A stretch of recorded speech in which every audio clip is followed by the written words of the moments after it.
కీర్తనల గ్రంథములో నుండి 11వ కీర్తన.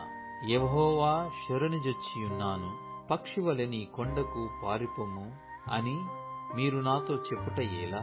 దుష్టులు విల్లెక్కుపెట్టియున్నారు, చీకటిలో యథార్థ హృదయుల మీద వేయుటకై తమ బాణములు నారియందు సంధించియున్నారు.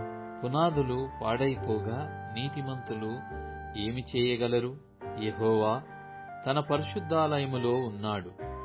యెహోవా సింహాసనము ఆకాశమందున్నది. ఆయన నరులను కనులారా చూచుచున్నాడు.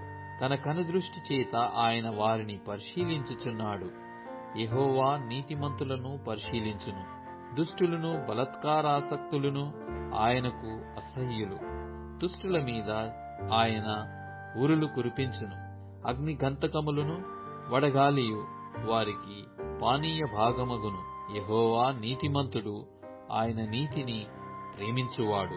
యథార్థవంతులు ఆయన ముఖదర్శనము చేసెదరు.